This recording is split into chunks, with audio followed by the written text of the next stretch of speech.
Ok.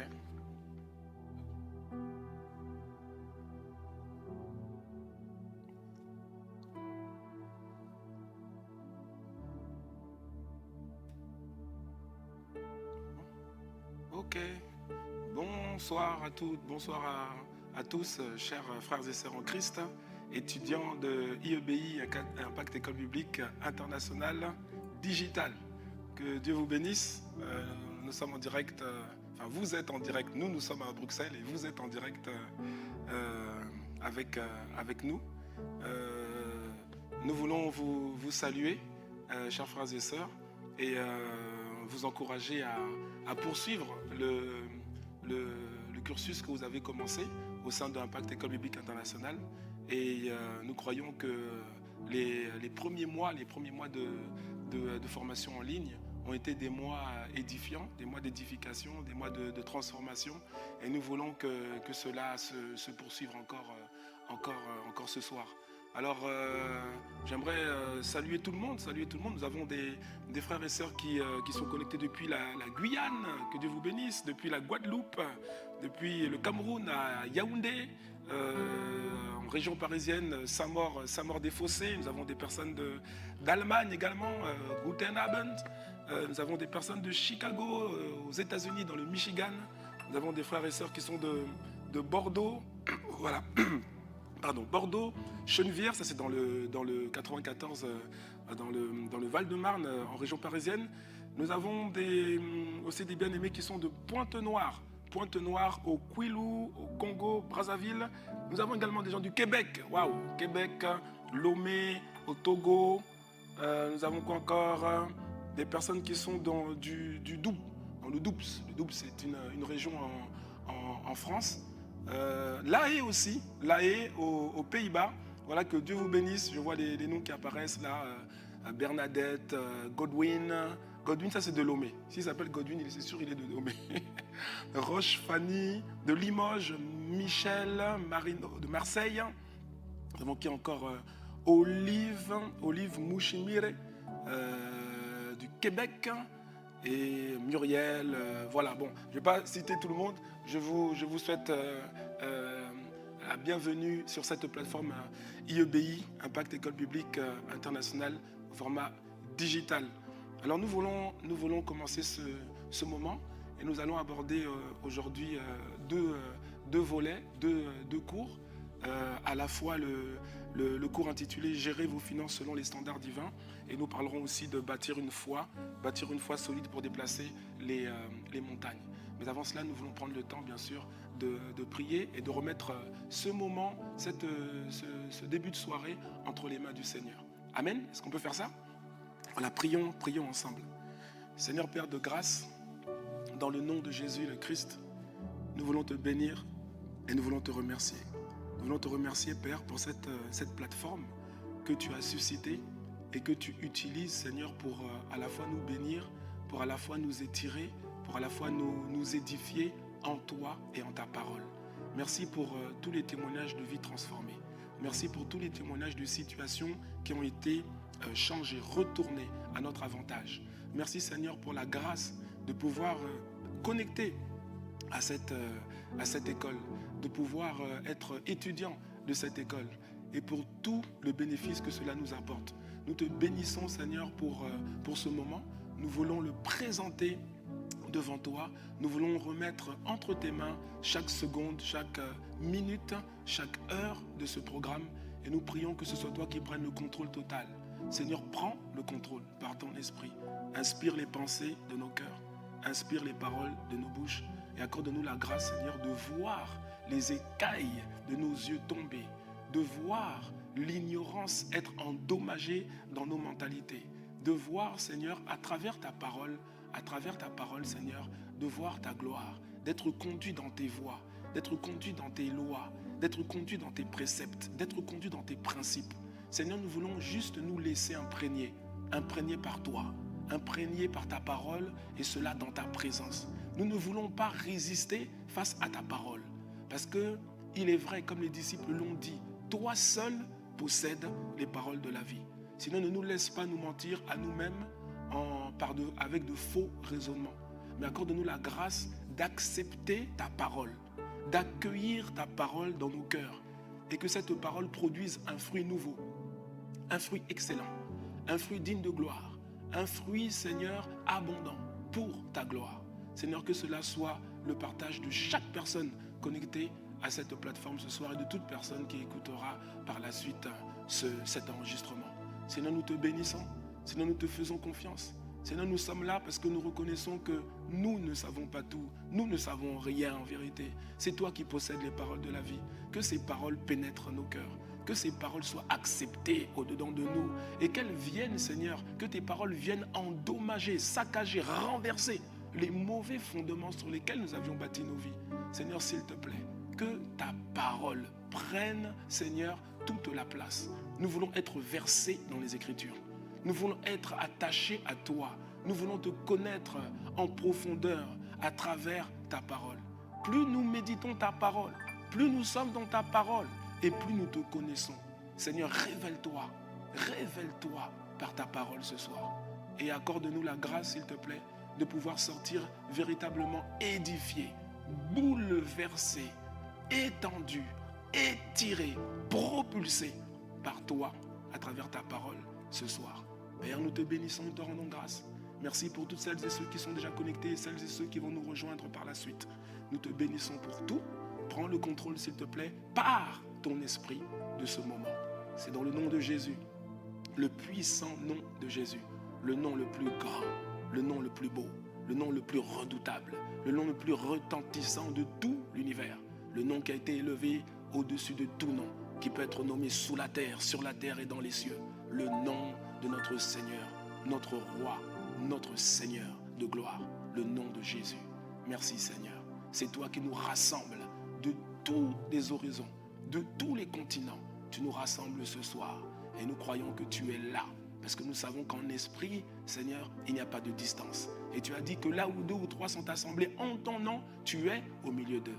Tu n'as pas dit que c'était, tu n'as pas donné, Seigneur, de limite à cela. Nous sommes rassemblés en ton nom, nous sommes dans le même esprit et nous croyons que tu es là au milieu de nous. Merci Père. Dans le nom de Jésus, nous avons ainsi prié avec foi et accent de grâce. Amen. Amen. Voilà, encore une fois, que Dieu vous bénisse. Bienvenue ce soir à ce cours en live de IEBI, Impact École Biblique Internationale au format digital. Que Dieu vous bénisse, vous tous qui venez de nous rejoindre. Et je vois Free depuis les Ulysses. Waouh! Les Ulysses, c'est la ville où j'ai grandi. C'est la ville où j'ai grandi. J'ai passé toute mon enfance, mon adolescence aux Ulysses. Que Dieu vous bénisse aux Ulysses. Moi, j'étais au Bosquet, le quartier des Bosquets. Voilà, j'ai étudié au collège des Amons. Voilà, c'est la preuve que je viens des Ulysses. Voilà, que Dieu vous bénisse. Et nous allons commencer. On va commencer par le module qui concerne la gestion des finances selon les standards divins. Pourquoi? Parce qu'au regard de tous les témoignages, de tous les commentaires et de toutes les questions que nous avons reçues par rapport à ce module, nous voulons commencer par cela. On va passer un peu plus de temps parce qu'il y a beaucoup de questions, beaucoup plus en tout cas que pour le sujet de bâtir une foi solide pour déplacer les montagnes.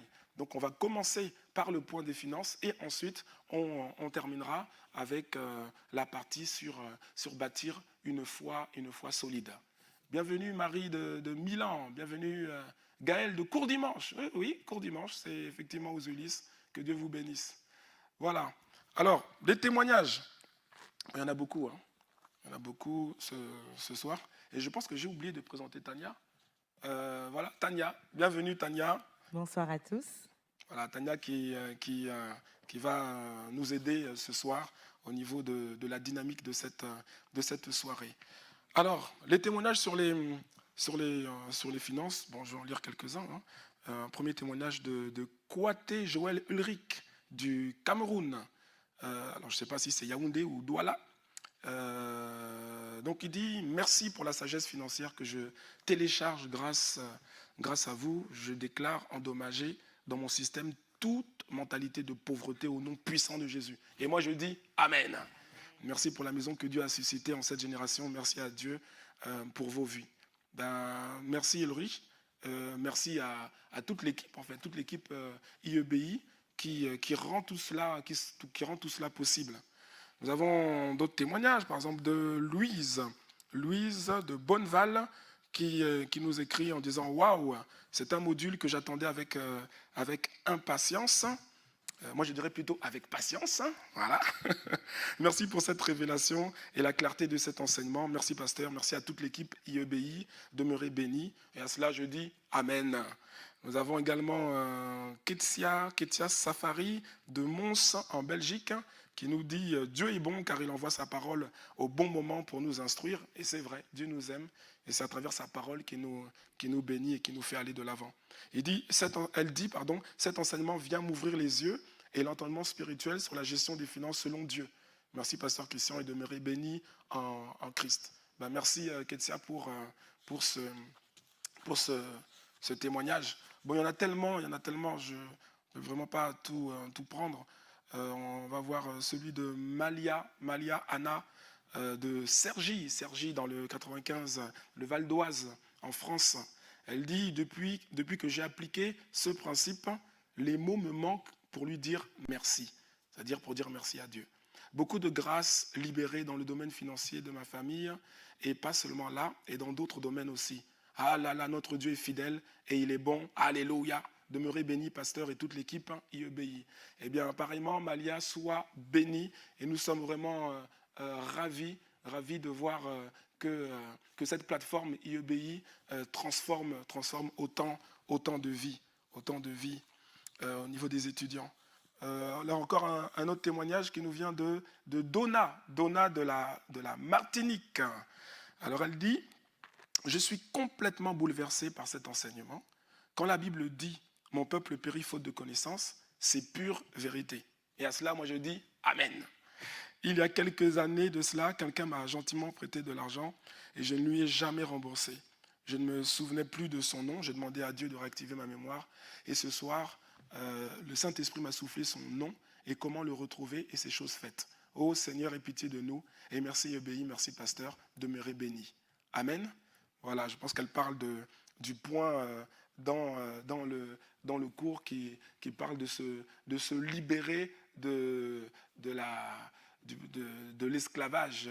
La Bible dit que celui qui emprunte est esclave de celui qui prête. Et on avait expliqué que pour se sortir de là, il fallait créer ce qu'on a appelé le flux financier de justice, c'est-à-dire de commencer à rembourser les personnes à qui nous devons de l'argent, afin de ne pas avoir en fait de blocage dans notre progression financière. Donc voilà, ce sont des témoignages multiples. Hein. Il y en a tellement qu'on ne peut pas tous les partager, mais nous sommes encore une fois ravis de constater ce que Dieu fait dans vos vies à travers cette plateforme IEBI. Alors, maintenant, nous allons passer, parce qu'il y a tellement de questions, alors nous voulons passer aux questions-réponses. Et je vais laisser donc Tania nous conduire dans cette partie. Merci, pasteur Christian. Alors, bonsoir à tous, chers étudiants. Donc voilà, pasteur Christian, tous les étudiants sont impatients d'avoir les réponses aux questions par rapport au module sur la gestion des finances selon les standards divins. Et donc, on va commencer par une question qui vient de Michel-Ange Amilca, qui est du Chili. Du Chili. Amen, Wow. Gloire à Dieu. Eh ben, dis donc. Et donc, voici sa question. Le Santiago du Chili, c'est la capitale. J'ai pas séché les cours de géographie. Amen. Voici sa question. Merci, pasteur, mais j'aimerais être éclairé sur ce que dit la Bible concernant Jésus. La Bible dit, de riche qu'il était, il s'est fait pauvre afin que nous hériterons de sa richesse. Si Jésus n'était pas pauvre, quel est le sens de ce verset? Merci, pasteur. Amen. Amen. Alors, ok, Michel, je vois la question. Parce qu'on avait expliqué pendant le cours que durant son ministère terrestre, le Seigneur n'a manqué de rien. Il a manqué de rien. Et c'est pour ça qu'on disait qu'il n'était pas pauvre. Il n'était pas pauvre. Quand il est né, euh, des mages, plusieurs mages, des délégations entières sont venues à sa rencontre et ont offert toutes sortes de cadeaux précieux pour le jeune enfant qui était né. Et des choses de valeur. Et dans sa vie, lorsqu'on regarde, effectivement, face à des challenges financiers, il a toujours su répondre. Quand il fallait nourrir une foule avec 5000 hommes, sans compter les femmes. Et on sait qu'il y avait beaucoup de femmes qui suivaient Jésus, sans compter aussi les enfants. Il a pu le faire. Pourtant, les caisses de la trésorerie qu'il avait, qui étaient tenues par Judas, dedans, il n'y avait que 200 deniers. Et pourtant, il a pu passer outre ces limitations financières pour répondre.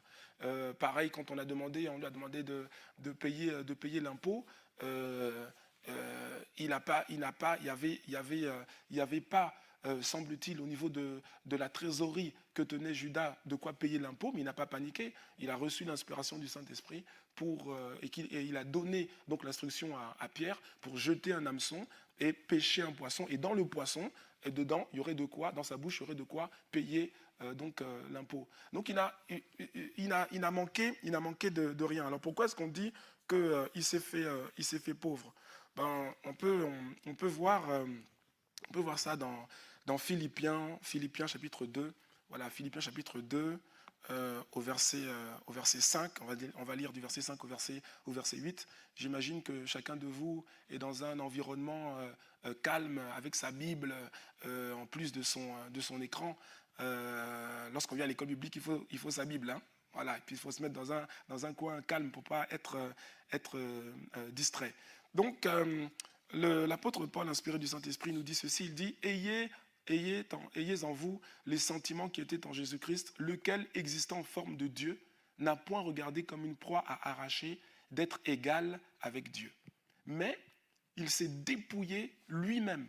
Il s'est dépouillé lui-même en prenant une forme de serviteur, en devenant semblable aux hommes, et ayant paru comme un simple homme, il s'est humilié lui-même, se rendant obéissant jusqu'à la mort, même jusqu'à la mort de la croix. » Amen. Donc voilà, Jésus s'est dépouillé. Jésus s'est dépouillé de la gloire céleste qu'il avait en tant que Christ avant de réaliser son ministère terrestre. Il s'est dépouillé de cela. Et c'est une manière de s'appauvrir. Il s'est dépouillé de sa gloire céleste. Et à la croix, ça a été le moment où il s'est dépouillé d'absolument tout. Il n'avait plus rien. Il n'avait absolument plus rien.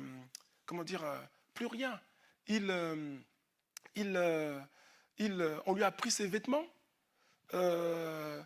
Il avait absolument plus rien. Il était tout sans aucun vêtement, complètement dénudé. À ce moment-là, à la croix, ça a été le summum de son dépouillement. Mais il n'empêche que avant cela, pendant donc son ministère terrestre, il n'a manqué de rien. Donc voilà, c'est la raison pour laquelle on peut dire que Jésus s'est fait pauvre de riche qu'il était, et ce n'est pas en contradiction avec le fait que pendant sa vie terrestre, il n'a manqué de rien. Amen. Donc voilà, Michel-Ange, j'ose croire que j'ai pu répondre à ta question.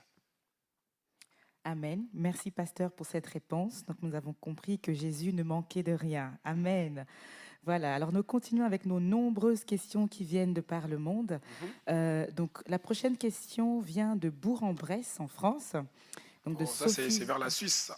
De Sophie Rose Broyer. Alors, notre sœur dit « J'aimais particulièrement prendre des dettes partout et chez tout le monde. Je commençais à payer, mais jamais je ne finissais et je disparaissais. Après votre cours, je me suis sentie très très mal. Jusqu'à présent, je suis rongée par la culpabilité de l'ampleur des dégâts que j'ai causés aux gens qui m'avaient fait confiance et que moi, j'ai abusé. Malheureusement, je n'arrive pas à trouver un seul de mes créanciers. Certains sont morts. D'autres ont quitté ou changé de pays sans laisser d'adresse. Pasteur, que dois-je faire? S'il vous plaît, orientez-moi. Que faire? Je vais très mal et je veux et souhaite rétablir la justice pour tout le mal causé. Merci, pasteur. Que Dieu vous bénisse. Amen, amen. Alors, merci Sophie Rose pour cette question. Et je pense que plusieurs, suite au cours, se la sont posées. Alors, ce que je dirais, Sophie, c'est que il ne faut pas oublier une chose. Et souvent, en tant que chrétien, on oublie ça. C'est que Dieu, Dieu regarde au cœur.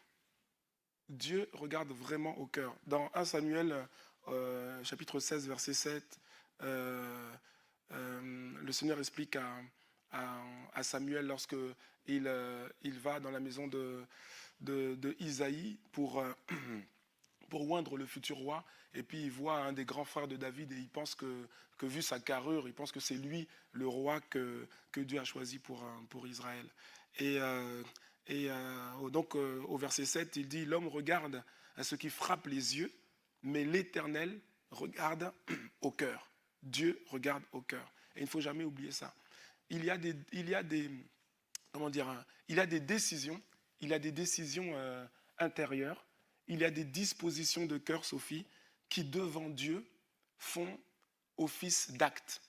Ça veut dire que vous avez réellement voulu réparer le tort que vous aviez fait aux personnes qui vous ont fait confiance. Et Dieu a vu ça. Dieu a vu votre cœur. Dieu a vu vos démarches. J'imagine que vous avez fait des démarches pour essayer de les retrouver. Et puis vous avez dit que certains, en fait, sont même plus de ce monde. Mais Dieu a vu votre cœur et votre désir de corriger.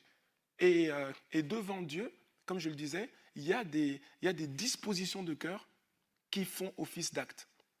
Regardez par exemple Abraham.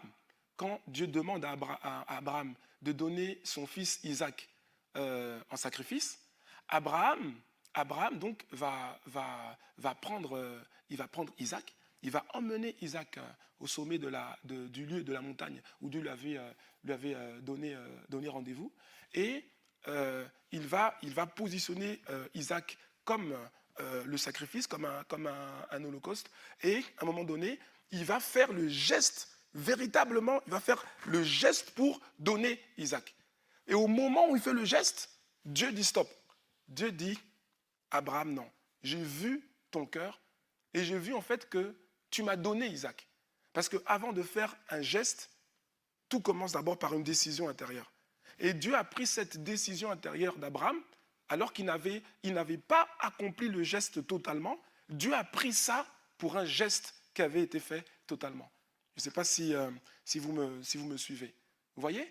Donc, Abraham n'a pas physiquement donné Isaac, mais il avait résolu dans son cœur, il avait pris la décision, il était sur le point de le faire. Et Dieu a dit stop. Pour moi, je considère que tu as donné Isaac. Et ensuite, il a pourvu lui-même au sacrifice avec un animal. C'est vraiment ça, Dieu regarde au cœur. Regardez par exemple aussi, à un moment donné, Jésus dit, c'est dans Matthieu chapitre 5, Jésus dit que Moïse vous a dit que celui qui couche avec une femme commet un adultère, mais moi, je vous dis que quiconque regarde une femme pour la convoiter a déjà commis un adultère avec elle dans son cœur. Vous voyez? C'est-à-dire que les pharisiens, les scribes, les gens de son époque étaient en train de se dire que pour commettre l'adultère, puisque là il est question d'adultère, il fallait coucher avec une femme. Quelqu'un qui couche avec une femme qui n'est pas sa femme, il commet l'adultère. Et c'est vrai, il commet l'adultère. Mais Jésus va plus loin. Jésus dit, mais en vérité, Dieu regarde plus loin, plus profond que ça. Dieu regarde au cœur. Ça veut dire que celui qui, sans commettre l'acte, d'adultère, celui qui, en fait, dans son cœur, a convoité la femme, il dit il a déjà commis l'adultère avec elle. Voilà Sophie, tout ça pour dire quoi? Pour dire qu'il y a des dispositions de cœur que Dieu prend comme étant des actes, comme des actes concrets. Et si vous avez fait cette démarche de rechercher sincèrement les personnes et que vous ne les avez pas trouvées et que vous n'avez pas fait semblant, eh bien, Dieu a vu votre cœur et vous êtes affranchis. Bah, soyez-en sûrs, vous êtes affranchis. Vous êtes libérés. Que Dieu vous bénisse. Amen, amen. Merci beaucoup, Pasteur Christian. Alors, donc on va revenir sur le témoignage de notre sœur Lydie Kamta de Fontenay en Parisie. Je viens partager un témoignage. J'avais des factures à payer, mais je ne savais pas comment faire. Après une lettre de relance sans réponse, j'ai appelé la société demandant un délai de plus pour payer, mais je ne comptais sur rien. Et je me suis repentie devant le Seigneur. Miraculeusement, Papa bon Dieu a effacé cette facture et je n'ai plus jamais entendu parler de ça. Le Seigneur est fidèle et je lui rends gloire. Amen. Amen, amen. Eh bien, merci Seigneur pour ce témoignage de Lydie. Lydie, j'aimerais dire une chose. Ce que vous avez expérimenté, c'est ce qu'on appelle la miséricorde de Dieu. Et j'en parle parce que je pense que c'est important d'en parler. C'est la miséricorde de Dieu que vous avez expérimenté. Vous vous êtes repenti, vous avez espéré que Dieu vous sorte d'une situation particulière, complexe au niveau financier. Et Dieu vous a délivré, il vous a délivré de sa propre volonté et par sa souveraineté d'une situation dans laquelle vous vous étiez mise. Il n'y a pas eu de principe divin qui a été appliqué, et votre délivrance est le fruit de la miséricorde de Dieu. Et bien aimé, j'en parle parce que c'est quand même important de comprendre ça. Vous voyez, Dieu est souverain. Dieu est souverain et il fait miséricorde à qui il veut. Faire miséricorde, c'est accorder la grâce à une personne qui a fait quelque chose qui n'était pas correct, ou qui a bafoué un principe de Dieu, ou bien qui a péché, et qui s'est retrouvé, qui du coup s'est mis dans une situation compliquée. Et Dieu, dans sa miséricorde, dans son amour, dans sa compassion, il fait miséricorde. Il était normal que cette personne subisse les conséquences des actes qu'elle a posés, ou des actes qu'elle n'a pas posés, qu'elle aurait dû poser. Mais c'était normal. Mais Dieu fait miséricorde. La personne n'a pas appliqué de principe, elle n'a pas appliqué de loi spirituelle. Elle a demandé à Dieu la miséricorde de Dieu et Dieu a fait miséricorde. Mais vous voyez, ça c'est une forme de délivrance que Dieu fait comme il veut. Il y a d'un côté la miséricorde et il y a d'un autre côté l'application des principes. C'est Dieu aussi qui a établi des principes. Et quand vous coulez dans les principes, quand vous appliquez les principes de Dieu, derrière le principe, il y a toujours le résultat que Dieu a promis à ceux qui appliquent les principes. Alors, je ne sais pas si vous voyez où je veux en venir. C'est-à-dire que la miséricorde, Dieu fera miséricorde selon son bon vouloir. Les principes, si vous appliquez les principes, eh ben, vous obtiendrez le résultat que Dieu avait dit. Dans tous les cas. Parce qu'un principe de Dieu, c'est un principe de Dieu. Et la miséricorde de Dieu, il fait grâce à qui il veut. C'est ce qu'il dit. C'est ce qu'il dit dans Romains. On peut le lire dans Romains chapitre 9. Romains 9, versets 15 à 18. On va le lire si vous le voulez bien. Il dit, car il dit à Moïse, je ferai miséricorde à qui je fais miséricorde et j'aurai compassion de qui j'ai compassion. Verset 16. Ainsi donc, cela ne dépend ni de celui qui veut, ça veut dire que tu peux demander que Dieu fasse miséricorde, mais ça ne dépend pas de toi.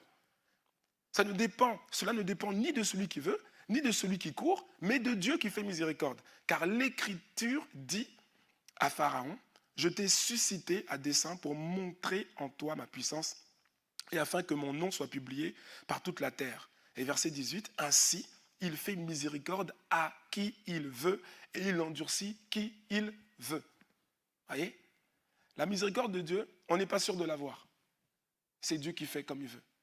Mais lorsqu'on applique les principes de Dieu, là, lorsqu'on coule dans ces principes, là, on reçoit le résultat que Dieu avait promis. Amen. Donc, il faut les deux. Dieu fait les deux, les principes et la miséricorde. Mais ce que je veux dire, c'est que la miséricorde, ce n'est pas vous qui choisissez, c'est Dieu qui peut faire miséricorde ou pas miséricorde. Alors, on demande à Dieu de faire miséricorde et on s'attache à ses principes. Amen. Voilà. Oui. Voilà, j'espère que ça peut édifier quelqu'un. Merci, pasteur, pour ces éclaircissements. Alors, nous partons directement au live. Donc, nous avons également des questions des étudiants qui sont directement en ligne, en live, qui nous suivent et donc qui aimeraient aussi poser leurs questions. Donc, nous allons prendre premièrement la question de notre bien-aimé Miché. Alors, sa question est relative au lieu où est donnée la dîme. Il dit ceci: est-il possible de donner sa dîme dans une église où on n'est pas membre local, mais participons parfois aux activités? Ok. Bon, ça, c'est une bonne question. Hein. C'est une question qui revient souvent lorsqu'on parle de la dîme. C'est Miché, c'est ça? Alors, Miché, la vérité biblique par rapport à la dîme, on la trouve dans le livre de Malachie. Dans le livre de Malachie, au chapitre 3. Hein, on va y aller, Malachie chapitre 3, au verset 10. Au verset 10. En fait, on peut même commencer au verset 8. Donc, Dieu dit, il pose la question, un homme trompe-t-il Dieu? Car vous me trompez. Et vous dites, en quoi t'avons-nous trompé? Dans les dîmes, et là donc Dieu répond, dans les dîmes et les offrandes. Dieu pose la question à son peuple. Il dit, un homme trompe-t-il Dieu? Et le mot hébreu là, qui est traduit par tromper, c'est le mot kaba, K-A-B-A. Et le mot kaba, ça signifie frustré. Ça peut être traduit par tromper, mais aussi frustré. Donc en fait, même il y a d'autres versions qui disent, un homme frustre-t-il Dieu car vous me frustrez? C'est ça en fait le sens de cette parole. Dieu est un Dieu d'amour qui veut nous faire du bien. Et là, il dit à son peuple, mais vous me frustrez. Un homme peut-il frustrer Dieu? Il dit, oui, vous me frustrez. Et vous dites, en quoi t'avons-nous trompé? En quoi t'avons-nous frustré? Dieu répond, mais vous me frustrez dans les dîmes et les offrandes. Et verset 9, il dit, vous êtes frappés par la malédiction et vous me trompez, la nation tout entière. Et le verset 10 maintenant, il dit ce qu'il faut faire pour corriger le problème qu'il est en train d'évoquer. Il dit, apportez à la maison du trésor toutes les dîmes afin qu'il y ait de la nourriture dans ma maison. Que quelqu'un dise amen à ça. Amen. Apportez à la maison du trésor toutes les dîmes afin qu'il y ait de la nourriture dans ma maison.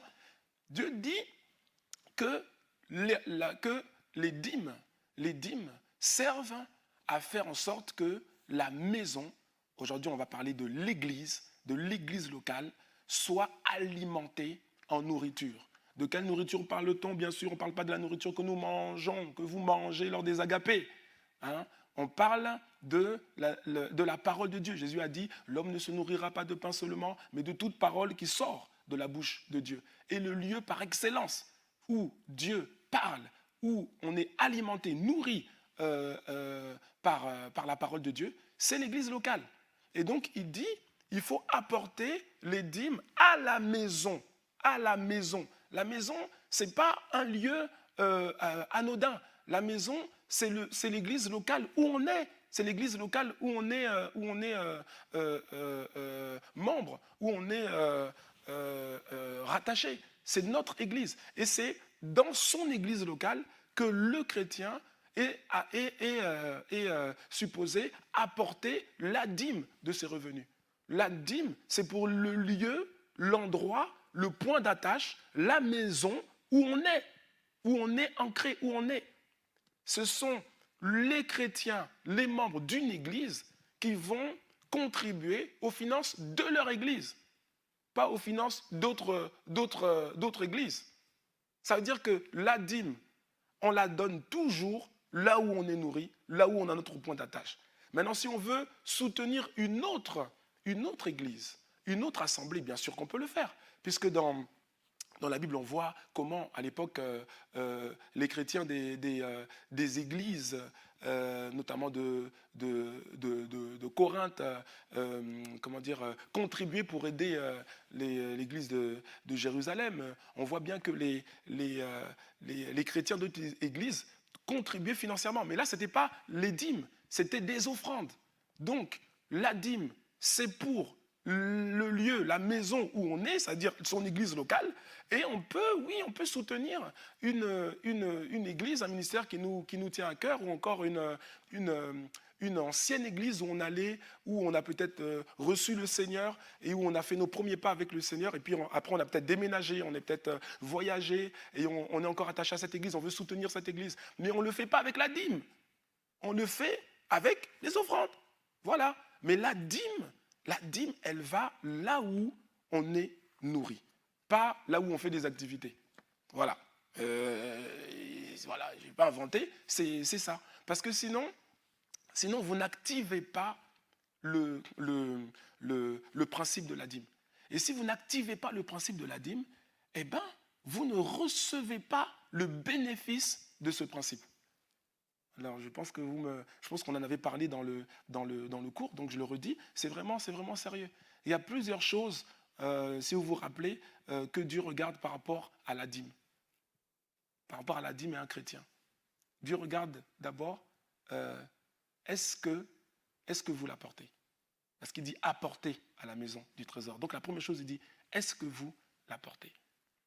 Ensuite, est-ce que vous l'apportez au bon endroit? C'est la deuxième chose. Troisième chose, est-ce que vous l'apportez entièrement? Parce qu'il dit au verset 10, apportez à la maison du trésor toutes les dîmes, c'est-à-dire les dîmes dans leur entièreté. Et la dîme, le mot dîme, ça signifie dixième. Donc Dieu regarde, est-ce que vous apportez la dîme? Est-ce que vous l'apportez au bon endroit? Est-ce que vous l'apportez, entièrement? Est-ce que vous l'apportez au bon moment? Parce que la dîme, dans la dîme, il y a une notion de prémisse. La dîme, c'est ce qu'on fait, c'est la première chose qu'on fait avec le revenu qu'on reçoit. La dîme, ce n'est pas ce qu'on met à la fin. La dîme, dans la dîme, il y a la notion de prémisse. Proverbe chapitre 3, verset 9. Proverbe chapitre 3, verset 9. Oui, Proverbe 3, verset 9. On va le lire tout de suite. Proverbe 3, verset 9. Voilà. Honore l'Éternel avec tes biens et avec les prémices de tout ton revenu. Honore l'Éternel avec tes biens et avec les prémices de tout ton revenu. Là, on parle de quoi? On est en train de parler de la dîme. Et on est en train de dire que la dîme, c'est des prémices. Quelqu'un me suit, n'est-ce pas? Donc, si vous voulez que le principe de la dîme soit actif dans votre vie, il faut apporter la dîme. Il faut l'apporter au bon endroit, c'est-à-dire dans l'église où vous êtes membre. Il faut l'apporter intégralement. Pas, la dîme, c'est 10%, c'est pas 9%. La dîme, ça veut dire 10%, le mot dîme. C'est pas 8%, c'est pas 7%. Même si on considère que 7% c'est déjà beaucoup, 5% c'est déjà beaucoup, et puis de toute façon c'est le geste qui compte. Non, c'est pas le geste qui compte. Dieu dit justement que c'est pas le geste qui compte. Il dit, mais vous me frustrez parce que comme vous n'activez pas le principe, je ne peux pas vous bénir. Et il dit, si vous voulez activer le principe, apportez toutes les dîmes. Et on était en train de dire que la quatrième chose, c'est de la donner au bon moment. C'est-à-dire la dîme, ça vient en premier. Maintenant, quand on dit que ça vient en premier, ça ne veut pas dire que si, par exemple, le premier du mois, vous êtes payé le premier du mois, et le premier du mois, ça arrive un lundi, vous voyez, et que vous êtes locataire et que vous devez payer votre loyer, vous n'allez pas dire au bailleur, au propriétaire, vous n'allez pas lui dire, écoutez, moi je suis chrétien, j'ai fait IEBI, le cours sur les finances, et vous allez attendre dans la semaine prochaine parce qu'il faut d'abord que le dimanche j'aille donner la dîme et c'est seulement lundi d'après que je vais vous payer votre loyer. Si vous faites ça, il va vous mettre dehors. Et après, il ne va même plus vouloir louer à un chrétien. Non, ça veut dire que c'est une disposition de cœur. Je reçois mon revenu et je mets à part la dîme. Ce sont les prémices, c'est la première chose auquel je pense. Je mets à part la dîme et je donne la dîme à la première occasion qui se présente, je l'amène à l'église. D'accord ? Et la cinquième chose qui fait que le principe de la dîme est activé dans votre vie, la cinquième chose, c'est quoi? C'est de donner avec joie. On ne donne pas la dîme avec les yeux fermés, en disant, voilà, Seigneur, vraiment, pourtant tu vois ma situation, pourtant tu vois comment c'est difficile, mais tu demandes, bon voilà, prends maintenant la dîme, voilà, c'est comme ça, voilà, tu vois, j'obéis, voilà. Et si vous faites ça là, vous n'activez pas la dîme. Là, vous êtes en train de, mon ami, là, mes amis, non, il ne faut pas faire ça. La Bible dit que Dieu aime celui qui donne avec joie. Amen.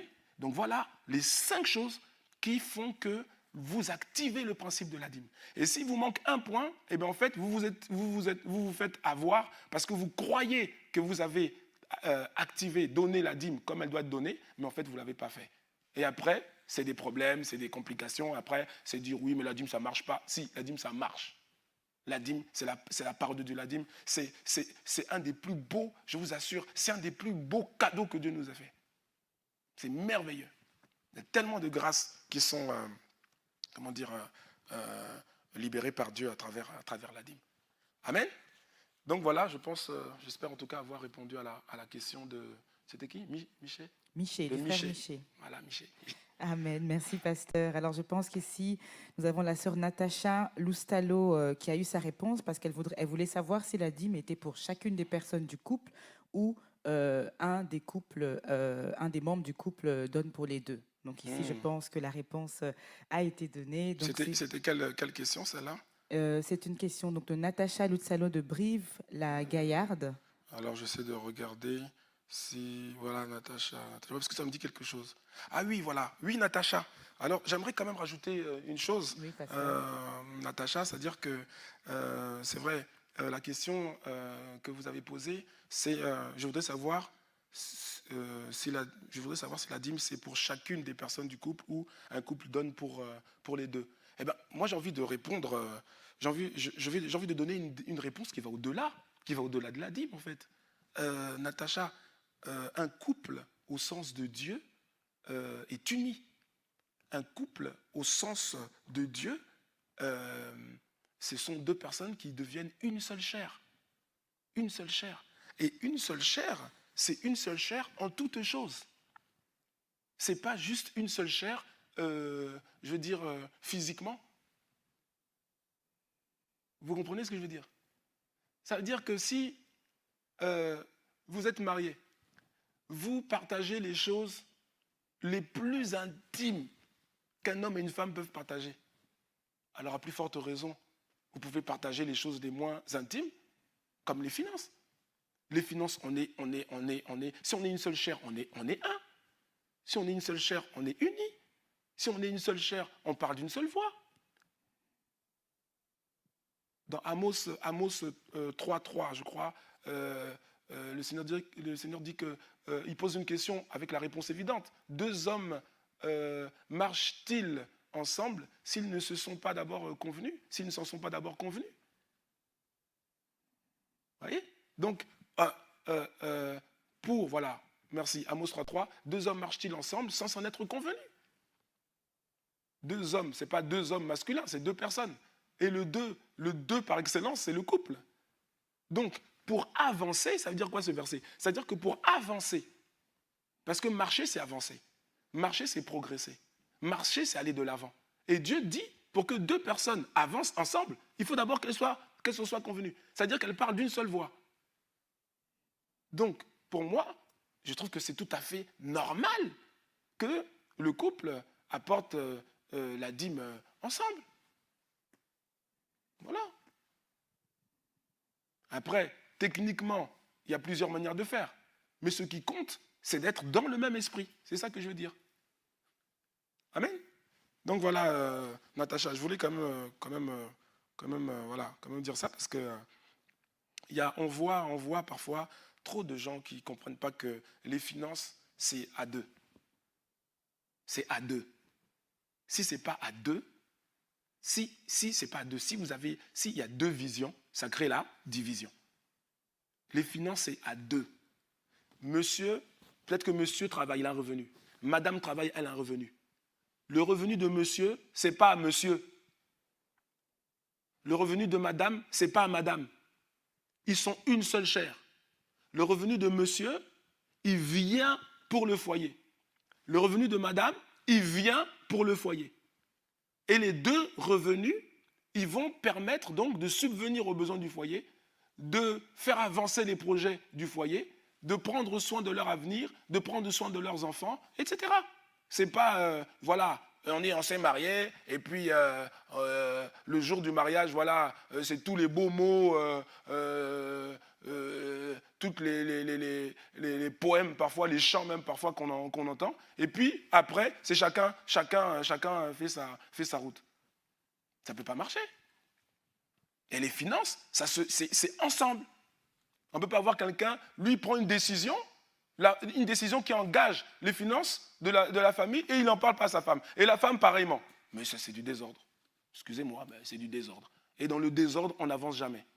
Alors, quelqu'un n'est pas content, mais c'est comme ça. C'est la vérité. C'est la vérité. Une seule chair, c'est une seule chair en tout. On décide ensemble. On ne fait pas des coups bas. Des coups bas. L'autre, il a reçu une prime. Il ne dit pas à sa femme qu'il a reçu une prime. Et il garde la prime pour lui. Elle aussi, pareil. J'ai reçu une prime. Je vais pas. C'est du désordre. Et quand vous faites ça, vous pouvez aller, vous n'irez nulle part. Vous n'avancerez pas. Vous vous êtes mariés, c'est pour le meilleur et le meilleur. Et pour le meilleur. Et on le fait, c'est ensemble. On gère les choses ensemble. Voilà. C'est comme ça. Que Dieu vous bénisse. Amen. Merci, pasteur, pour ces réponses. Alors, j'aimerais enchaîner avec une question de notre sœur Carole en ligne. Pasteur Christian, une femme qui donne sa dîme et offrande, mais dont le mari, pour le moment, ignore et n'obéit pas à ce principe, peut-elle jouir des bénéfices de son obéissance? Alors voilà, c'est une très bonne question. Voilà, je pense qu'il y a plusieurs personnes qui sont dans ce cas-là. Donc voilà, une sœur qui aime Dieu, qui est née de nouveau, qui est membre d'une église et qui veut obéir au principe de la dîme. Mais son époux, lui, il n'est pas né de nouveau, c'est ça? Oui. Hein? Et lui, le principe, lui, il ignore ou bien il veut pas en entendre parler. Je pense qu'il ignore. Il dit qu'il ignore. Il ignore. Et elle aussi, elle dit rien et puis elle va donner la dîme. Il n'est pas croyant, donc à mon avis... Oui, mais il peut ne pas être croyant et puis elle expliquer à son mari que voilà, comme tu le sais, je suis chrétienne et j'aimerais soutenir mon église en donnant la dîme. La dîme, c'est un principe biblique. Vous voyez? Parce que le problème, c'est que quand on fait, voyez, hein, les choses qui sont faites en catimini, comment expliquer ça? Vous voyez, il y a une institution qu'on appelle le mariage.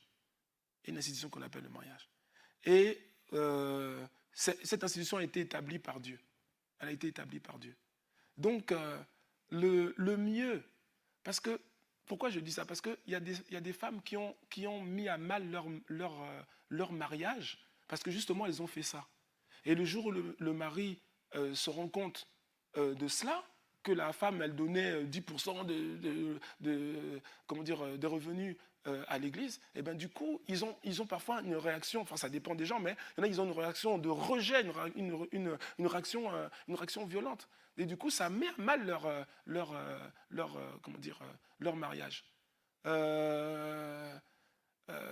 Si ce sont des offrandes, c'est peut-être différent, mais quoique. Mais il y a un principe qu'on appelle une institution qu'on appelle l'institution du mariage. Je crois, là c'est moi qui dis, je crois que c'est mieux d'en parler, c'est mieux d'expliquer, hein, et puis de voir ensuite ce que l'autre dit. Parce que, et puis il faut prier bien sûr pour ça, que Dieu touche son cœur, bien sûr. Mais parce que si c'est le cas, du coup après il n'y a plus de problème. Vous voyez? Mais il y en a des femmes qui ont fait ça et qui du coup ont fragilisé leur mariage parce qu'elles ont rien dit.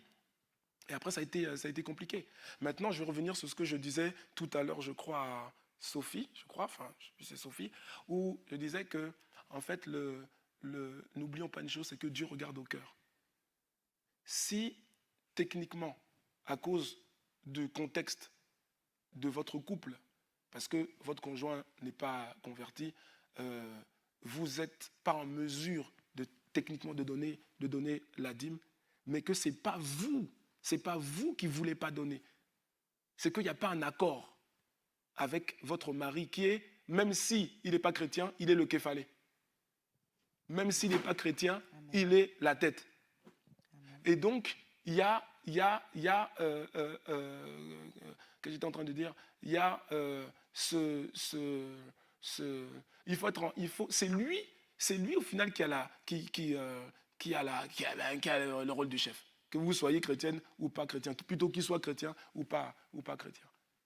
Et voilà, j'étais en train de dire quoi? J'étais en train de dire que si ça ne vient pas de vous, c'est-à-dire que vous êtes prête à donner, vous voulez vraiment donner la dîme, mais qu'il n'y a pas l'accord, et que techniquement vous ne pouvez pas le faire, mais Dieu, n'oubliez pas, Dieu regarde au cœur. Dieu voit votre cœur. Ce n'est pas le cœur de quelqu'un qui dit non, moi je ne veux pas donner la dîme parce que moi, non, moi mon cas est spécial, moi, non. Non, vous êtes prête à le faire, mais sauf que vous obéissez à une institution que Dieu a placée, hein, et du coup, Dieu voit votre cœur. Dieu ne peut pas vous en vouloir. Il voit votre cœur. Rappelez-vous qu'il y a des dispositions de cœur qui font office d'acte. N'oubliez jamais ça. N'oubliez jamais ça. Il y en a. On a vu dans la Bible, il y a des dispositions de cœur. Dieu regarde au cœur. Nous, on regarde à ce qui frappe les yeux. Les hommes regardent à ce qui frappe les yeux, mais Dieu regarde au cœur. Amen.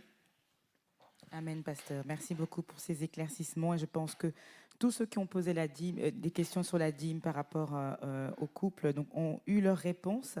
Donc, nous continuons avec nos nombreuses questions. Une question de Rose. Il faut revenir comme sur les questions qui ont été posées avant.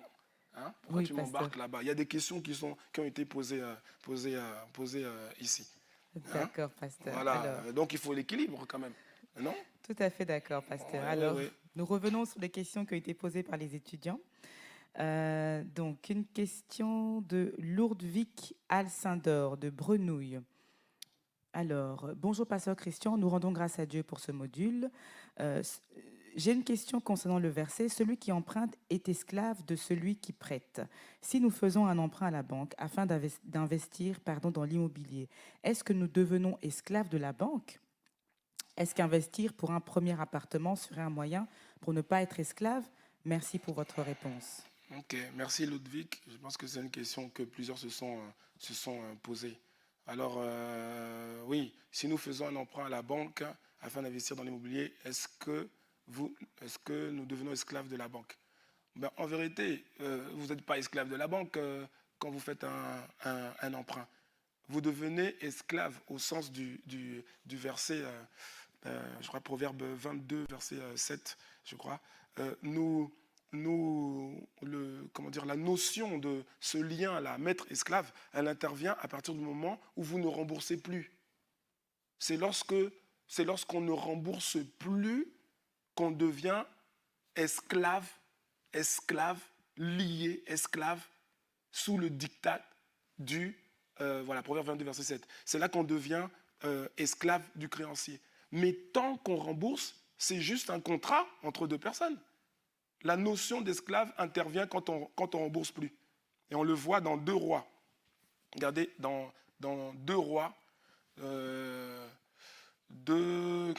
Rois, chapitre 4, verset 1 à 7. Mais bon, on va lire juste le verset 1, parce que le verset 1, normalement, il explique tout. Voilà. 2 Rois, chapitre 4, verset 1. Une femme d'entre les femmes des fils des prophètes cria à Élisée en disant, ton serviteur, mon mari, est mort, et tu sais que ton serviteur craignait l'Éternel.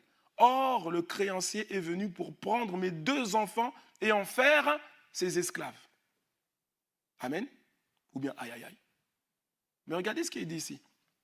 Cette femme dit, en fait, elle était mariée à un homme de Dieu, un prophète. Voyez? Et elle ne comprend pas ce qui se passe. En fait, elle est choquée du fait qu'après la mort de son mari, elle vit une pression financière terrible qui fait que les créanciers, que les créanciers est venu pour prendre ses 2 enfants et pour en faire des esclaves.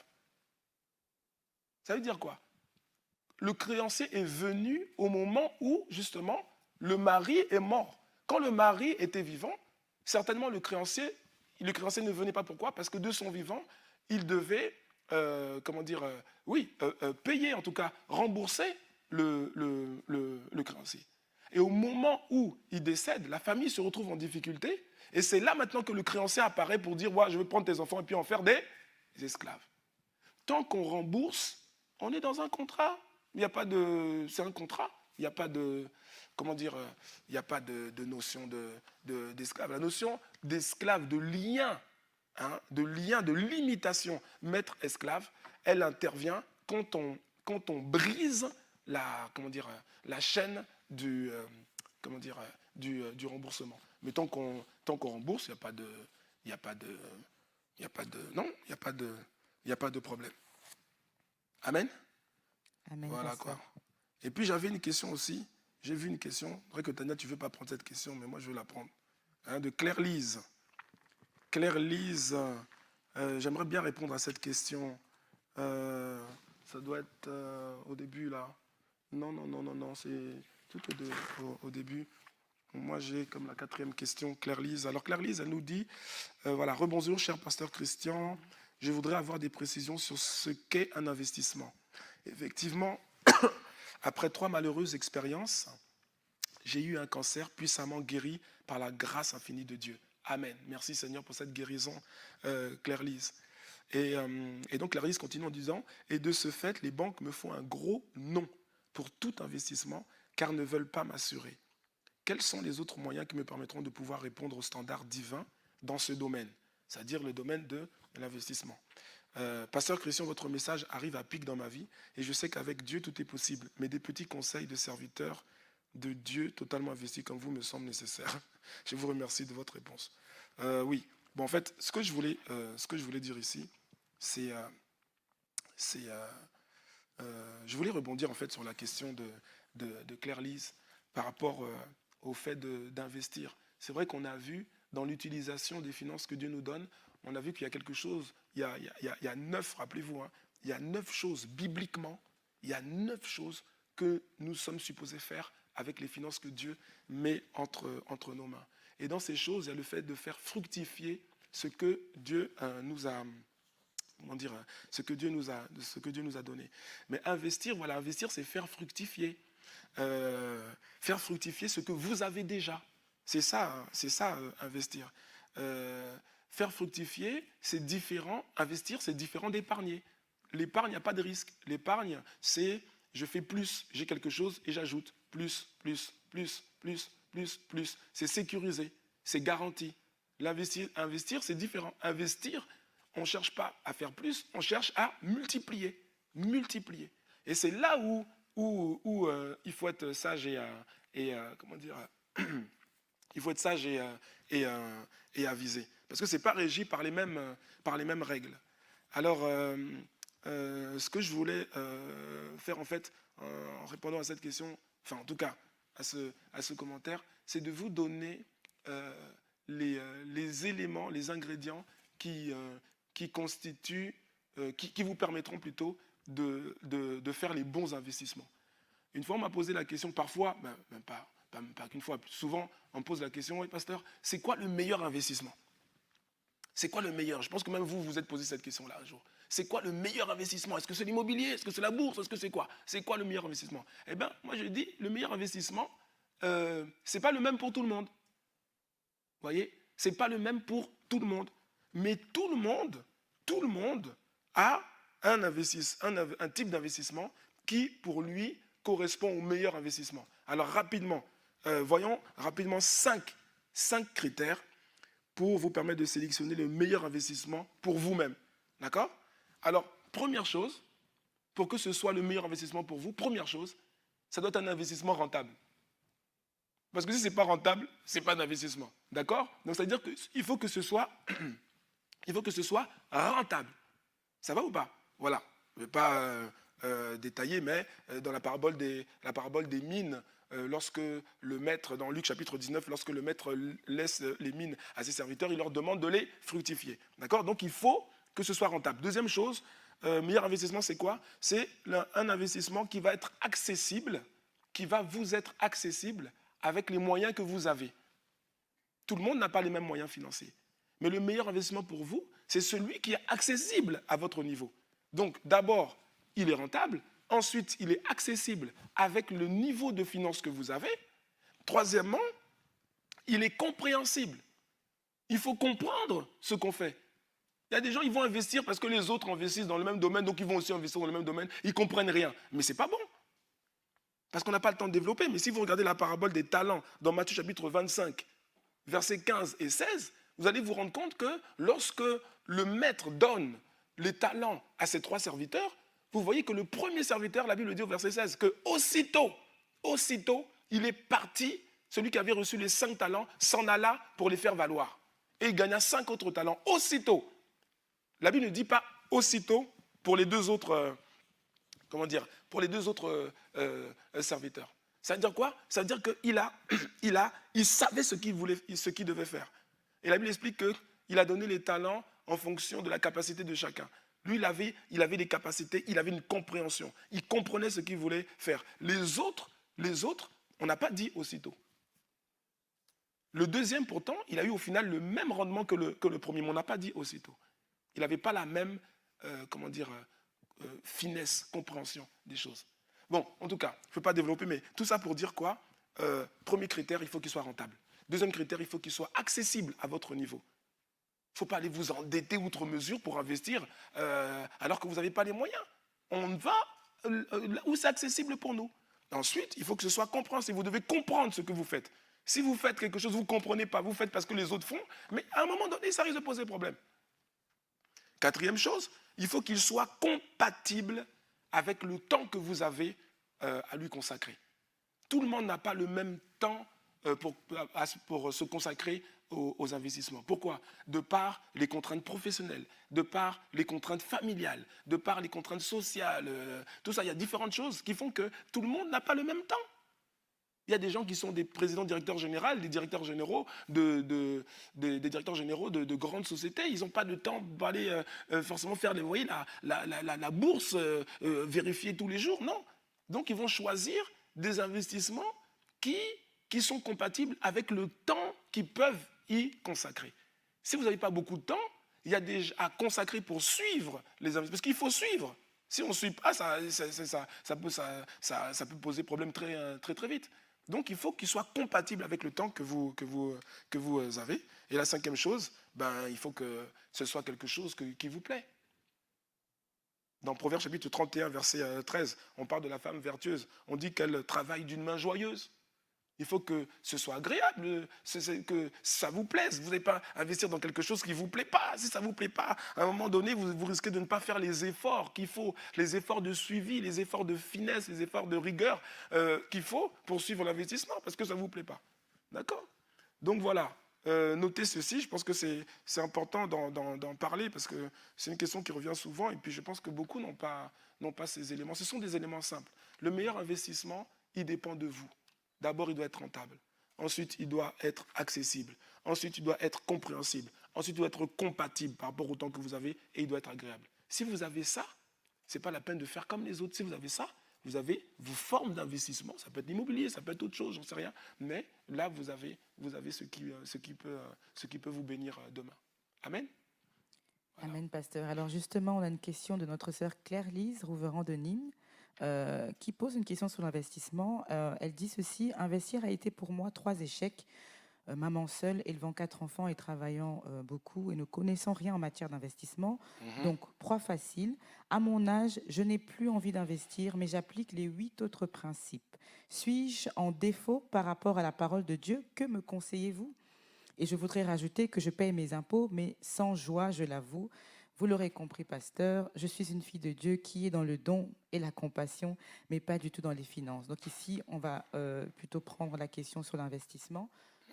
Oui, oui, oui, ouais, je vois cette question. En fait, Claire-Lise,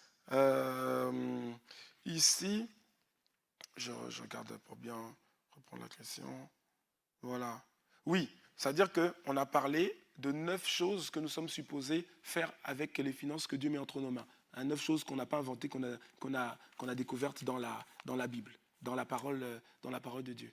Et puis, vous êtes en train de dire qu'en fait, la partie investir, vous avez eu des échecs et vous voulez plus trop investir. Et vous posez la question, est-ce que je suis en défaut par rapport à la parole de Dieu? Voilà. Ben, en fait, ce que je dirais, c'est que euh, ça là, ce ne sont pas le, le, comment dire, ce, ce sont des principes. Il y a une différence entre, voyez, vous avez les principes, les préceptes, vous avez les commandements. Voyez, ici là, il faut voir ça comme des conseils sages de Dieu. Ce sont des lois, des principes, des conseils sages de Dieu. Si vous les observez, eh bien, vous récolterez le fruit de cela. Si vous les observez avec sagesse, avec foi, etc. Voilà. On ne peut pas dire juste investir, investir, investir. Il faut aussi comprendre comment on investit en fonction du domaine. Mais ce que je veux dire, c'est quoi? C'est que si vous ne le faites pas, vous resterez toujours enfant de Dieu. Ça ne changera pas votre statut d'enfant de Dieu. Ça ne, comment dire, c'est, si vous ne le faites pas, ce n'est pas un péché comme le mensonge. Dieu vous donne des principes. Dieu nous donne des principes. Et les principes de Dieu, c'est pour simplifier notre vie et pour nous faire aller de l'avant. Maintenant, si quelqu'un ne veut pas appliquer les principes, quelqu'un il dit, moi je ne veux pas donner la dîme, moi je ne veux pas ceci, moi je ne veux pas épargner, moi je ne veux pas honorer mes parents, moi je ne veux pas investir. Il reste enfant de Dieu. Hein. Son nom n'est pas retiré du livre de vie. Il reste enfant de Dieu. Mais sauf que il y a une dimension de vie chrétienne qu'il ne pourra pas vivre. Il restera enfant de Dieu, mais il y a une dimension de vie chrétienne qu'il ne pourra pas vivre. Donc, est-ce que vous êtes en défaut par la parole de Dieu? En fait, vous êtes en défaut par rapport au principe de Dieu, par rapport à ce principe. C'est un principe qui permet de progresser sur le plan financier. Mais quand on ne le fait pas, ça n'enlève pas votre nom du livre de vie. C'est-à-dire qu'il y a une dimension au niveau des finances que vous aurez du mal à atteindre. Pourquoi? Parce que vous avez appliqué 8, 8, mais pas celui-là. Voilà. Donc, voilà, je pense que, honnêtement, pour vous, Claire-Lise, c'est de bien choisir la forme de vos investissements. Parce qu'on n'est pas obligé de faire des choses extraordinaires, des choses dangereuses et tout. On peut investir de manière vraiment soft. On respecte le principe. On n'aura pas forcément des super rendements, mais on est dans les principes de Dieu. Et quand on est dans les principes de Dieu, on monte. Toujours. Amen. Amen, pasteur. Nous allons tout doucement terminer avec le module sur les finances pour commencer le module sur la foi. Et donc, j'ai une dernière question qui a été posée par plusieurs étudiants. Donc ici, une question de Rose Coralie Betty d'Aubonne en France. Aubonne, salut Aubonne. J'ai vécu à Aubonne, hein. Oui, oui, oui, juste en face de l'hippodrome. Salutations à Aubonne. Alors, la sœur Rosalie dit ceci. Alors, j'aimerais savoir ce qu'il convient de faire dans le cas où on doit plutôt de l'argent à un organisme étatique du genre de la CAF, par exemple. D'accord. Alors la CAF, c'est la Caisse d'allocation familiale. Donc un organisme de l'État qui donne des aides en financières. Belgique, c'est comme comment on appelle ça? Le CPS. Le CPS. Voilà. Donc, ok. Voilà, Rose Coralie. Oui, j'aimerais savoir ce qu'il convient de faire dans le cas où on doit plutôt de l'argent à un organisme étatique qui gère la CAF, par exemple. Ok. Mais en fait, comme Rose, l'État, si vous ne payez pas, vous devenez comment dire, vous devenez en défaut de paiement. Eh bien, l'État peut vous saisir vos biens. L'État peut vous saisir vos biens.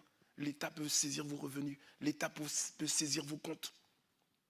Et ça, c'est la manifestation d'une forme d'esclavage financier, d'une certaine, comment dire, d'une certaine manière. Donc, le mieux, parce que l'État, il ne lâche pas, hein, il ne lâche pas comme ça. Le mieux, peut-être, c'est d'aller les voir et comment dire, de négocier vous voyez, un échelonnement, un échéancier, pardon, pour rembourser votre dette, parce que sinon, ils vont rentrer en force. Ils vont rentrer en force. Alors, pour les impôts, je sais que pour les impôts, ça, c'est clair et net, ils rentrent en force. Maintenant, pour la CAF, peut-être moins, mais bon, c'est l'État. C'est l'État. S'il décide de bloquer vos comptes, de prendre de faire ce qu'on appelle des ATD, comment dire, actions à tiers détenteur, enfin, en tout cas, de bloquer votre compte, là, vous êtes mal. Hein, ça peut avoir des conséquences assez compliqué. Donc peut-être que le mieux, c'est il faut aller les voir et dire que vous voulez bien payer, mais qu'il vous faut un échéancier, ou bien dire simplement que vous n'êtes pas du tout en mesure de payer, quoi. Parce que il faut savoir que dans certains pays, notamment en Europe et en France, justement, parce que la CAF c'est en France, eh ben, il y a des lois, hein, il existe des lois qui vous permettent de vous en sortir. Hein, il y a des procédures Banque de France, des choses comme ça qui vous permettent de vous en sortir, de consolider, en fait, d'avoir, comme j'ai dit, un échéancier de paiement, ou parfois, quand on voit votre situation, eh ben, la Banque de France peut aussi décider de vous annuler une partie, ou toute ou partie de votre dette. Hein. Voilà. Mais si vous faites l'autruche, hein, c'est-à-dire l'autruche, eh ben, il risque de vous rattraper à un moment donné. Hein, et puis ça peut être violent. Voilà quoi. Mais oui, c'est une forme d'esclavage. Hein. À partir du moment où on vient comme ça, les huissiers viennent comme ça chez vous, ils prennent vos meubles, vos appareils électroniques, ils bloquent vos comptes, ils contactent votre employeur pour prendre directement une partie de votre salaire avant qu'il vous soit versé. Et c'est brutal, quoi. Oui, c'est une forme d'esclavage. Mais il y a plusieurs voies. Il ne faut pas faire l'autruche. Voilà, il faut prier pour que Dieu fasse grâce. Et puis il faut croire que Dieu peut faire grâce. Il faut aller les voir, puis voir ce que vous pouvez faire à votre niveau. Amen. Amen, pasteur. Et donc, juste pour rebondir à cette dernière question, beaucoup d'étudiants se posent la question de si ceux qui reçoivent une aide de la CAF, est-ce qu'ils doivent donner la dîme de cela? Ah oui, ça c'est des questions, oui. Alors, je vais y répondre de manière très simple. Qui est votre pourvoyeur? C'est une question. Qui est votre pourvoyeur? Qui est votre pourvoyeur? C'est Dieu. C'est Dieu qui est notre pourvoyeur. Jésus a dit, Jésus a dit à Pilate que ce qu'il a, hein, sa position, ce qu'il a, en fait, c'est Dieu qui a permis. Tout ce qu'on a, vous voyez, tout ce qu'on a, c'est Dieu qui l'a permis. C'est la grâce de Dieu. Tout ce qu'on a, c'est la grâce de Dieu. Que l'on soit païen, que l'on soit chrétien, tout ce qu'on a, c'est la grâce de Dieu. Qu'est-ce que tu as que tu n'aies reçu? C'est ça la question. Qu'est-ce que tu as que tu n'aies reçu? Tout, c'est la grâce de Dieu. Dieu est le pourvoyeur céleste. Et quand il pourvoit dans notre vie, Dieu passe par différents canaux. Il y a différents canaux. Il pourvoit, il véhicule sa grâce, hein, notamment dans le domaine financier, de différentes voies. Il diffuse sa grâce par le canal de l'emploi, il diffuse sa grâce par le canal de l'investissement, il diffuse sa grâce par le canal de l'héritage. Il y a des gens, voilà, vous pouvez recevoir un héritage. C'est la grâce de Dieu. Il diffuse sa grâce par, dans certains pays, des États qui donnent des aides à ceux qui ont une situation familiale particulière. C'est la grâce de Dieu. Tout ça, c'est la grâce de Dieu. Derrière ces tuyaux, que ce soit la CAF, le salaire, les bourses scolaires, les bourses universitaires, tout derrière, c'est la grâce de Dieu. Tout, c'est la grâce de Dieu. Tout est grâce. Vous voyez? Et maintenant, moi, pour simplifier, je dis quoi? Je dis qu'on donne la dîme sur le revenu. D'accord? Le revenu, c'est ce qui vous revient. Si ça vous revient, si c'est venu dans votre poche, si c'est venu dans votre compte, c'est un revenu. C'est un revenu. Qu'il provienne du salaire, qu'il provienne d'un héritage, qu'il provienne de la CAF, qu'il provienne d'une bourse. C'est un revenu. C'est un revenu. Si ce n'est pas un revenu, ça veut dire que ça ne vous revient pas. Mais si ça vous est revenu, ben, c'est la grâce de Dieu. Donc qu'est-ce qu'on fait? On honore Dieu en respectant le principe de la dîme. C'est ça. C'est ça. C'est aussi simple que ça. Voilà. Ça va? Oh, quelqu'un est déçu, on dirait. Mais quand vous donnez la dîme, Dieu se manifeste puissamment. Voilà, vous ne serez pas en manque, loin de là. C'est justement ce genre de choses qui font que Dieu a parlé aux enfants d'Israël dans Malachie chapitre 3. Et il a dit, mais vous me frustrez, en fait, vous me frustrez. Parce que moi, j'aimerais vous bénir à un niveau, j'aimerais vous bénir, mais le problème, c'est que vous me frustrez, vous n'apportez pas, il dit, apportez à la maison du trésor toutes les dîmes. C'est-à-dire qu'ils n'apportaient pas, il y a quelque chose qu'ils ne faisaient pas. Ils n'apportaient pas toutes les dîmes. Il y avait des dîmes qu'ils n'apportaient pas. Ils se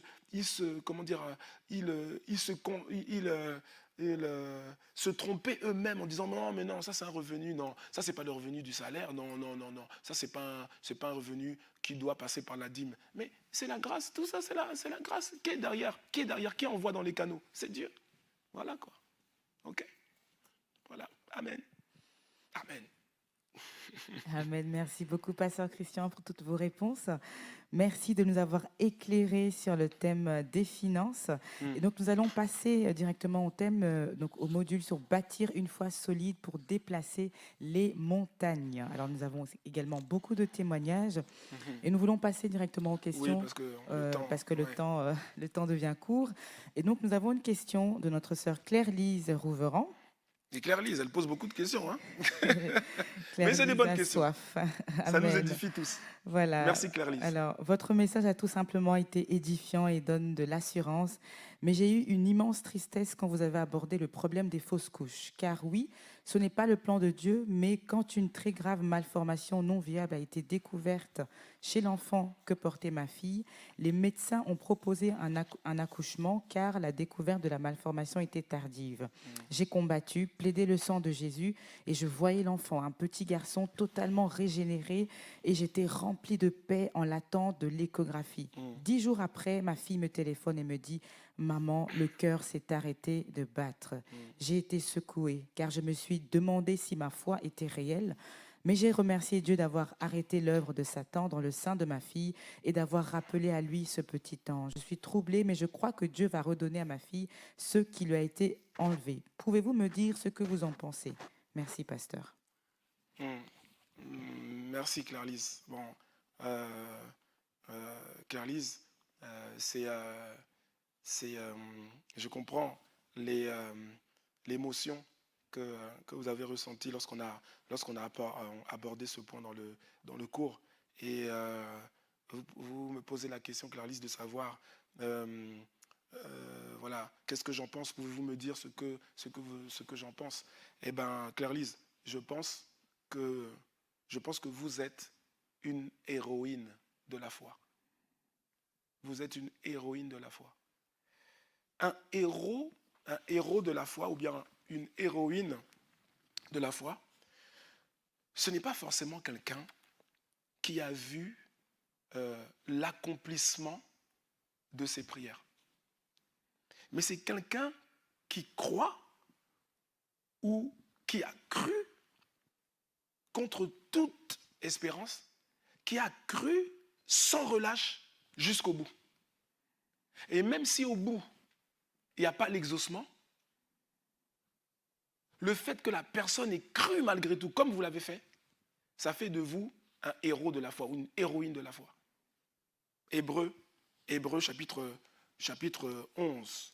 Hébreux chapitre 11, verset 13. Regardez. Hébreux chapitre 11, verset 13. Regardez. C'est dans la foi qu'ils sont tous morts, sans avoir obtenu les choses promises. Vous voyez? C'est dans la foi qu'ils sont tous morts, sans avoir obtenu les choses promises. Mais ils les ont vus. Ils les ont salués de loin. Comme vous avez vu, comme vous avez dit, cet enfant qui à un moment donné, qui vous le voyez régénérer, etc. Vous avez vu ces choses. Vous les avez salués de loin. Mais vous n'avez pas obtenu l'accomplissement. C'est exactement comme les héros de la foi décrits ici. C'est dans la foi qu'ils sont tous morts, sans avoir obtenu les choses promises, mais ils les ont vus et salués de loin, reconnaissant qu'ils étaient étrangers et voyageurs sur la terre. Ils ont espéré. Quand on espère contre toute espérance. Même si finalement, le dénouement n'est pas celui qu'on attendait, la Bible dit ici que malgré tout, c'est dans la foi qu'ils sont morts. Ils sont morts dans la foi. Ils ont espéré. Ils ont espéré voir des choses. Ils ont espéré obtenir les promesses, mais ils n'ont pas obtenu les promesses. Mais ils ont persévéré dans la foi, même sans avoir obtenu. Vous voyez ce que je veux dire? C'est ce qu'on appelle les héros de la foi. Amen. Vous avez prié, vous avez cru, contre toute espérance, vous avez cru. Et au final, le dénouement n'a pas été le dénouement heureux que vous aviez souhaité. Mais vous avez persévéré jusqu'au bout. Vous êtes une héroïne de la foi. Et plus encore, vous avez rendu grâce. Vous avez rendu grâce. Vous avez fait ce qu'on appelle un sacrifice de louange. Un sacrifice de louange. C'est-à-dire rendre à Dieu une louange alors que dans votre environnement, dans le contexte, dans la situation, il y a humainement rien, il n'y a rien qui vous encourage à rendre grâce. Un peu comme la femme de Job qui dit à Job, maudit Dieu et meurt, parce que de toute façon, il n'y a rien qui... on va louer Dieu, pourquoi? C'est la catastrophe à tout niveau. C'est-à-dire que autour, la situation, il n'y a rien dans cette situation qui humainement pousse à dire merci à Dieu, à louer Dieu. C'est ce qu'on appelle un sacrifice de louange. Louer Dieu, rendre grâce à Dieu avec les larmes. Et vous savez, lorsqu'on est un héros, une héroïne de la foi, et qu'en plus on associe un sacrifice de louange, ce que Dieu fait, Dieu est merveilleux. Ce que Dieu fait, il répond. Il y a une alliance. Il y a une alliance qui se crée. Il y a une alliance qui se crée avec ceux qui sont capables d'offrir à Dieu un sacrifice de louange. Regardez Job. Regardez la vie de Job. Et vous savez, je terminerai aussi en disant ceci, que parfois, bien aimé, il y a des combats. Il y a des combats que l'on perd par manque de foi. Parfois. C'est vrai. Mais il y a aussi des fois où c'est Dieu qui permet des choses qu'on ne comprend pas. Dieu permet parfois des choses qu'on ne comprend pas. Il les permet pour notre bien ou il les permet pour nous tester. Il les permet pour notre bien parce que nous n'avons pas la vue de Dieu. Dieu a une vue, 360 spirituelle. Dieu voit tout. Nous, on ne voit qu'une partie des choses. On ne voit qu'une partie. Lui, il voit tout. Et dans cette partie des choses, parfois, on ne comprend pas ce que Dieu fait. Alors que ce que Dieu fait est cohérent, logique, bénissant, mais on ne le comprend pas. C'est pour ça que la Bible dit, en toute chose, rendez seulement grâce à Dieu. Parce que Dieu vous aime et Dieu fait concourir les choses pour vous, pour votre bien. Et je disais que parfois Dieu permet les choses pour notre bien, parfois Dieu permet les choses pour nous tester. Ça aussi, il faut le dire. Parfois Dieu permet des choses pour nous tester. Il nous teste. On peut terminer avec ça d'ailleurs en regardant le cas de Ézéchias. Ézéchias. J'avais noté la référence ici, c'est 2 Chroniques, chapitre 32, versets 27 à 31. On va terminer avec ça, si vous le voulez bien. On a bientôt fini. Ézéchias eut beaucoup de richesses et de gloire. Il se fit des trésors d'argent, des trésors d'or, des trésors de pierres précieuses, des trésors d'aromates, de boucliers et de tous les objets qu'on peut désirer. Des magasins pour les produits en blé, en mou et en huile, des crèches pour toute espèce de bétail et des étables pour les troupeaux. Dieu l'a béni. Il se bâtit des villes et il eut en abondance des troupeaux de menus et de gros bétail, car Dieu lui avait donné des biens considérables. C'est Dieu qui lui a donné. Tout ça là, c'est Dieu. Tout. Verset 30. Ce fut aussi lui, Ézéchias, qui boucha l'issue supérieure des eaux de Guion et les conduisit en bas vers l'occident de la cité de David. Ézéchias réussit dans toutes ses entreprises. Mais regardez le verset 31. Regardez le verset 31. Cependant, lorsque les chefs de Babylone envoyèrent des messagers auprès de lui pour s'informer du prodige qui avait eu lieu dans le pays, Dieu l'abandonna pour l'éprouver, pas pour le détruire. Dieu l'abandonna pour l'éprouver afin de connaître tout ce qui était dans son cœur. Parce que quand tout va bien,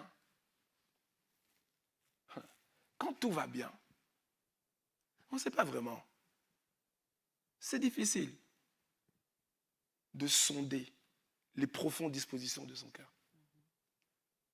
C'est dans l'épreuve qu'on voit si tu es vraiment attaché à Dieu ou pas.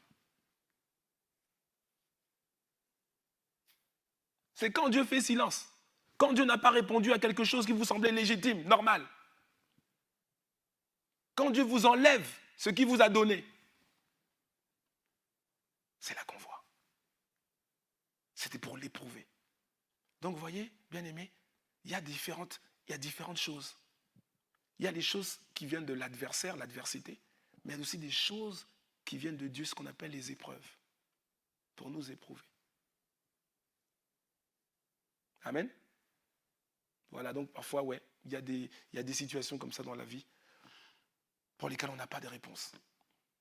Et j'aime beaucoup cette parole qu'avait dite un homme de Dieu il y a quelques années qui, suite au décès d'un autre homme de Dieu très connu avec un ministère vraiment qui a béni le monde entier.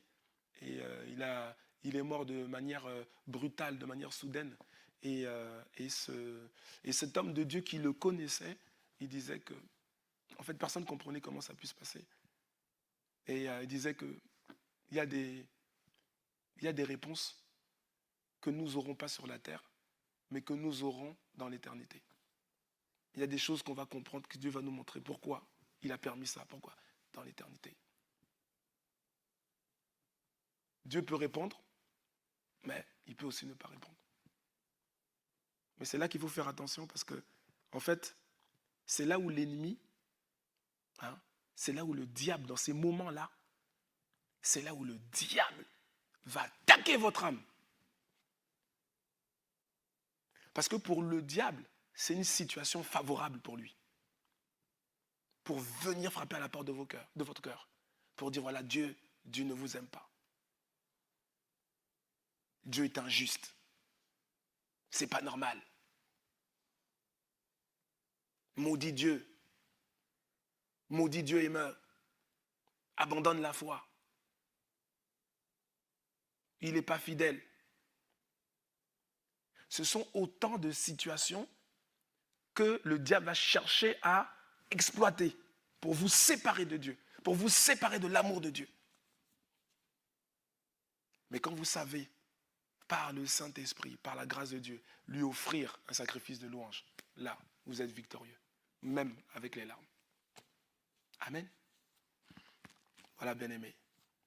Je crois qu'on va s'arrêter là, hein, Tania? Oui, pasteur, on va clôturer tout doucement. Et donc, avant de terminer, on aimerait boucler la boucle avec un témoignage de notre sœur Tania Sauvé, qui est juste émerveillée par ce module sur la foi et qui dit « Waouh, ce module est juste waouh !» Ce module donne envie d'avoir la foi. Et si tu ne l'avais pas, il faudra augmenter ta foi. J'ai aimé la phrase du pasteur qui dit que chaque défi que nous rencontrons est un exercice de la foi. Ça permet de regarder la situation autrement, chercher à savoir qu'est-ce que Dieu veut me dire. Demeurer béni, pasteur. Voilà, donc nous terminons avec ce merveilleux témoignage. Et donc nous vous laissons clôturer, pasteur. C'est magnifique.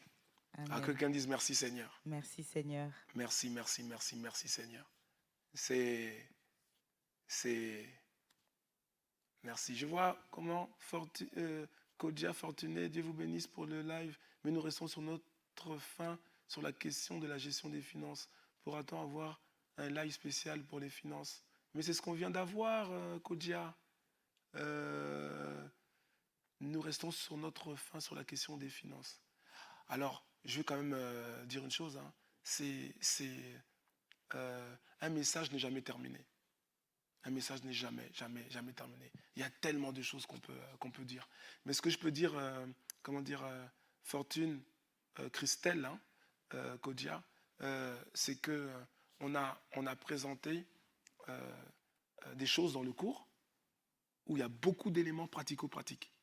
Hein, ce que vous pouvez faire, ce qu'on est supposé faire en tant qu'enfant de Dieu avec les finances que Dieu met entre nos mains. Et si on agit ainsi, quel que soit le niveau où on se trouve au niveau financier, on monte. Il y a une question, peut-être que je vais juste terminer avec ça, au niveau des finances, où quelqu'un dit, mais il y a beaucoup de choses, il faut épargner, etc. Mais moi, avec mon revenu, je n'ai pas de quoi épargner, je ne gagne pas assez, etc. Il y a une question comme ça dans les finances. J'ai une question. Comment peut-on parvenir avec un petit salaire à appliquer tous les 9 points cités sur... Oui, voilà, c'est cette question-là. Voilà, donc je reprends la question. Comment peut-on parvenir avec un petit salaire à appliquer tous les 9 points cités tous les mois? Oui. Donc une question de Lavingou Daniel de Clamart, en France. Voilà. Je vais répondre, juste terminer avec ça.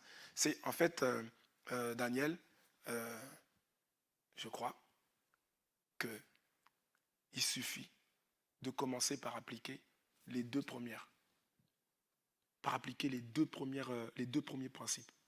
Premier principe, donner à Dieu ce qui appartient à Dieu. On parle notamment de la dîme.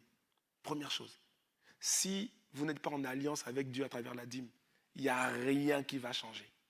Il n'y a rien, il y a aucune progression, il n'y a rien. Le diable veut vous faire croire que non, avant de donner la dîme, attends d'abord que ta situation s'améliore et après tu donneras la dîme. C'est un piège, la situation ne s'améliorera jamais. Jamais, pourquoi? Parce qu'il y a un accès du diable à vos finances. Il fait ce qu'il veut dans vos finances. C'est comme une gangrène au milieu de vos finances. Donc, première chose, donnez à Dieu ce qui appartient à Dieu. Rendez à Dieu ce qui appartient à Dieu. Et la deuxième chose qui va vous aider, subvenez à vos réels besoins sans sortir de votre contexte. Chacun a son contexte. Le problème, c'est qu'il y en a, vous ne pouvez plus appliquer les principes de Dieu. Pourquoi? Parce que vous vivez hors de votre contexte. Vous roulez dans une voiture dans laquelle vous ne devriez pas rouler parce que c'est trop tôt pour vous. Elle vous détruit vos finances. Elle vous bouffe vos revenus. Vous habitez dans un quartier, c'est trop tôt. Vous vous habillez avec des vêtements qui ne sont pas encore de votre contexte. Et du coup, tout ça, ça brûle votre, comment dire, vos finances, votre essence financière. Et ça tue votre futur. C'est la raison pour laquelle on dit que Dieu sait qu'on doit subvenir à nos besoins. Mais il faut que ce soit des besoins, pas des caprices. À un moment donné, il y a des personnes, des frères, des sœurs, vous devez réduire la voilure. Il y en a, vous devez déménager. Votre loyer est trop élevé. Il y en a, vous devez peut-être faire de la colocation. Il y en a, vous devez vendre votre voiture et prendre le métro. Il y en a, vous devez arrêter de tout le temps aller acheter des habits qui ne sont pas de votre niveau. Ça ne veut pas dire que dans votre vie, vous ne pourrez pas vous habiller comme ça, rouler dans ce type de voiture ou vivre dans ce type de maison. Non, mais ça veut dire que quand vous le faites trop tôt, vous détruisez votre contexte. Il faut réduire la voilure.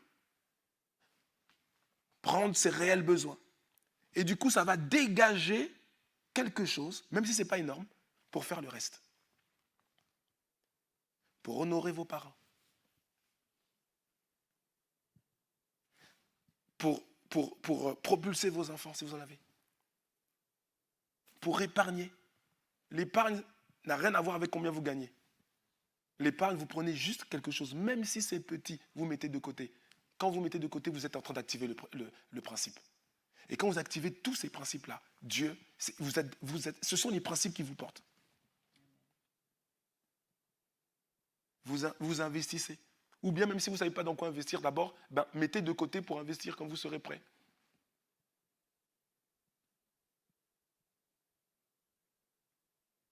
Faites des bonnes œuvres que Dieu vous met à cœur. Payez vos impôts si vous devez payer des impôts. Et puis remboursez vos dettes, même si c'est petit à petit, pour ne pas être sous le joug de l'esclavage financier dont on a parlé. Donc voilà. Donc, ce sont des sujets qui sont tellement vastes, tellement vastes. Et on pourrait rester des heures et des heures dessus, c'est sûr et certain. Donc je comprends qu'il y ait encore un peu de frustration. Mais j'ai envie de dire, c'est normal. Pourquoi? Parce que c'est la parole de Dieu. La parole de Dieu est tellement profonde. Un seul verset, vous pouvez rester, Dieu peut vous enseigner des profondeurs extraordinaires sur un seul verset. La parole de Dieu est infiniment riche. Donc, voilà quoi. Vous voyez, IEBI, on n'a jamais dit qu'à IEBI, vous aurez toutes les réponses. Ce n'est pas vrai. Vous aurez beaucoup de réponses, mais surtout la soif d'aller chercher dans la parole, dans la présence de Dieu, les réponses que vous n'avez pas eues. Amen. Donc voilà, on va s'arrêter là. Et vraiment, en tout cas, merci de vous être connectés. Merci à tous. Merci Kodia, Fortune, Christelle. Merci Natacha, Olive, Véronique, Silma, Claire-Lise. Merci G. Joseph. Merci Jean-Milienne, Coralie, Bernadette, Muriel.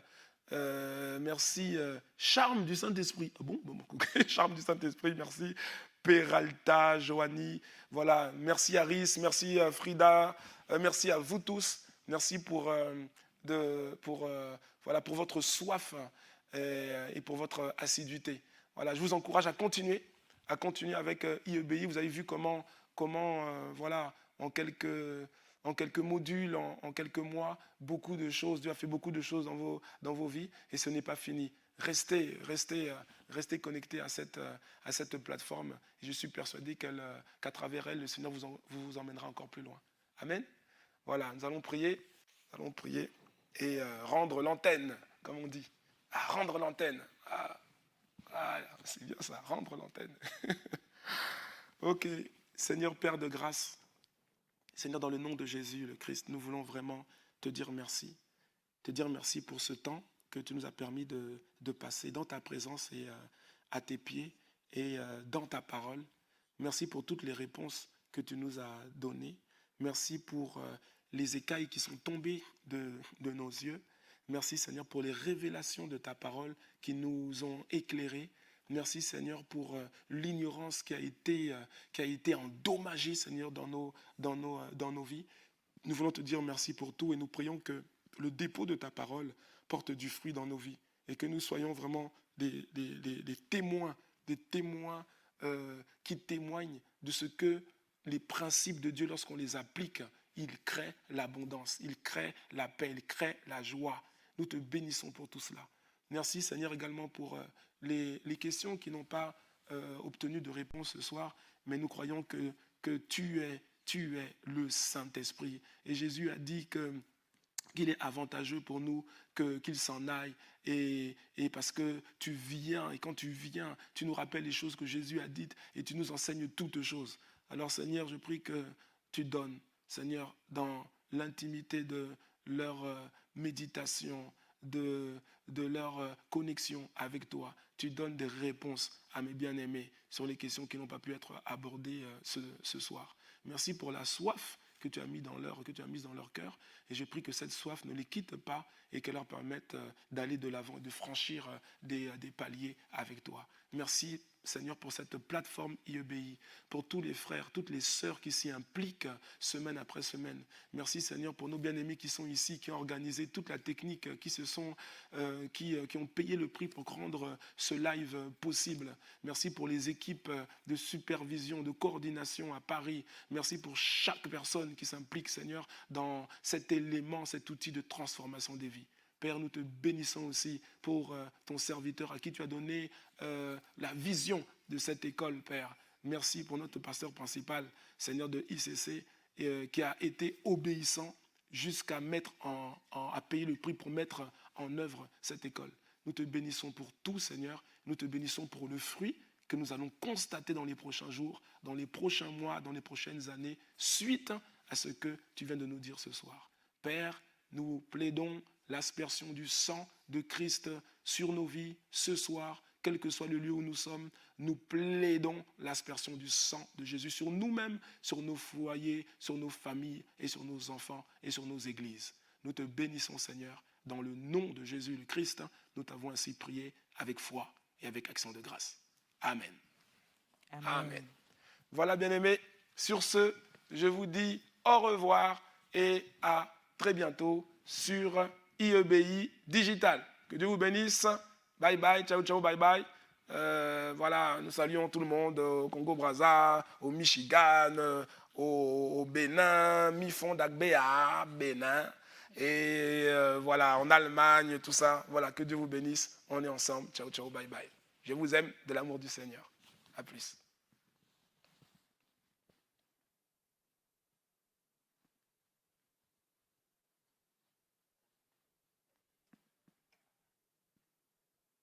Là, c'est le moment où il faut couper. Frère, tu peux couper. Je ne veux plus rien dire là. Il faut couper maintenant. Pour que je puisse partir.